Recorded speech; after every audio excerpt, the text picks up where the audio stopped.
Coucou les bénis de Dieu, j'espère que vous allez bien et surtout que vous aimez les devinettes parce que j'en ai une pour vous aujourd'hui. Accrochez-vous. Je suis 3, vous êtes 3 et ensemble nous ressemblons à ce merveilleux grille-pain. Qui sommes-nous? Ça y est, vous avez trouvé? Nous sommes corps, âme et esprit. Alors le corps, c'est facile, hein, c'est ça. L'âme, c'est plutôt les tartines. Parfois, elles sont à point, elles sont très bonnes et très croustillantes. Parfois, elles sont complètement grillées et complètement dégoûtantes. Et l'esprit, eh bien, c'est l'électricité qui permet tout cela. Si je parle de nous, du coup, notre corps, c'est assez facile. Il est là, en chair et en os. Notre âme, c'est un peu plus complexe.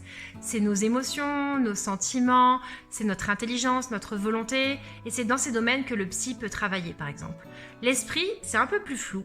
C'est le lieu où Dieu habite. Il habite en nous et c'est ce qu'on va appeler plutôt la conscience. Maintenant qu'on sait ça, eh bien je me suis rendu compte qu'on avait vraiment un point commun avec Dieu qui lui aussi est Trinité. Dieu le Père, Dieu le Fils et Dieu le Saint-Esprit. Et nous sommes corps, âme et esprit. Il y a vraiment une ressemblance.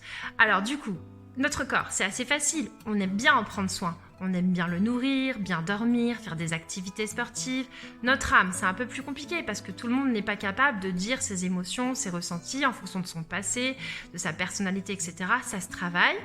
Et enfin, notre esprit, eh bien, soit on connaît Dieu et du coup, on a des temps de qualité avec lui, des temps de prière. Et soit on ne connaît pas Dieu, il est complètement mis de côté.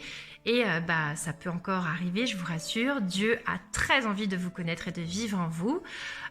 Donc au final, si on disait bien les choses, on devrait d'abord dire qu'on a un esprit qui vit dans une âme, qui vit dans un corps. Puisque l'esprit, c'est la source, c'est comme l'électricité, c'est celui qui va nourrir l'âme.